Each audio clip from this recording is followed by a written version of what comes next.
So the first Sonic the Hedgehog movie came out back in 2020. It was supposed to come out in 2019, around the time of Thanksgiving, but it didn't because Sonic had to be redesigned. Starring James Marsden and Jim Carrey, of all people, as Dr. Robotnik, and Ben Schwartz as the voice of Sonic, who does a phenomenal job. Okay, so look at the first scene of the first movie.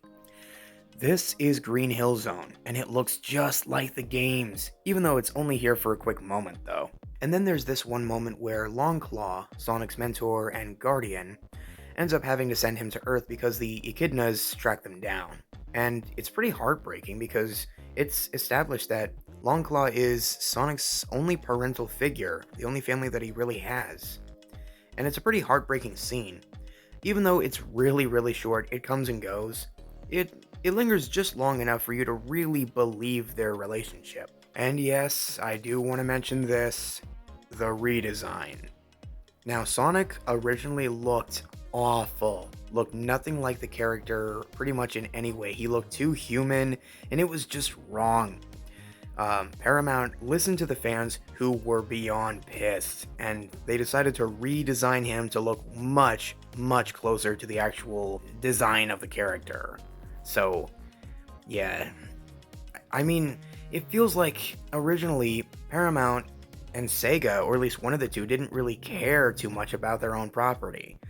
But obviously they listened to the fans, and since then the films have gotten better and better, and they truly do still respect Sonic to this day. About James Marsden as Tom Wachowski, I gotta say, for a cop character in a fish out of water story like this, it would feel a bit cliche, but they actually don't make him a cardboard cutout completely. They make him, this hardworking guy who really loves his job, his town, especially his wife Maddie, played by Tika Sumter. And in this picture here, you can really understand that they have chemistry together. If you watch the movie as well, then that's also a major fact. Now let me mention the action, what there is of it, because the movie's mostly just a bunch of running around from Robotnik and his drones, which are shaped like eggs. That's actually pretty clever. What action that we have here, it's very brief in the climax, obviously, but it's not bad. But I wish that it definitely went on a little bit more. There should have been like a couple other sequences other than just an on-the-road chase on a highway. But for what we get, it's fine enough. And then there's the fact that the movie's a giant fish out of water story because it's just Sonic, and Robotnik's already from Earth. I mean, that's fine and all, but it doesn't really do too much of anything new with it. But for what we get, it is entertaining. I get it. It's meant to set up a bigger, overarching series of stories involving the Sonic characters, which is great. Also, one of the negatives that I have, it's pretty minor, is Sonic looking a bit 2D-ish. Like, he looks way too flat in certain angles. He doesn't really look realistic enough. The sequels did upgrade this to look a hell of a lot better, but this is just a really tiny nitpick that I personally had. Okay, so the only legitimate negative that I have is Robotnik's design. His suit looks wrong, his mustache is too small and too pointed, and it's not the right color. It's supposed to be long, crazy, bushy style, and he has hair on the top of his head. I know, this was meant to be the start of a big series. This is also a small nitpick, but really? This is what you start with?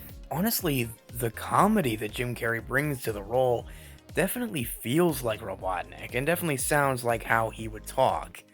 I mean, seriously, Jim Carrey was praised for this role. Now, as for my mixed thoughts, they only go mainly, besides the live action cast, just kind of being thrown in here, kind of feeling almost like cardboard cutouts, but also not. The mid credits scene involving Tails. It's it's not exactly the best, but it's not the worst. I don't know exactly how to feel here. I mean, look at this comparison shot right here, because I don't really know how to explain this. I'm guessing it's sort of like one of those. Okay, so we have the classic design for the mid-credit scene of the first one, then the correct, if you will, design for the sequels. You notice how Tails' face is less fluffy on the right, and how his fur is less orangish gold and more yellowish gold on the right? Looks better, doesn't it? This is just another minor nitpick, but I just wanted to point this out, and why they end up redesigning him. What, was there another fan outcry or something that Tails couldn't look like his classic era design where his face had to look fluffier, his fur had to be more orangish gold rather than yellowish gold? I mean, come on.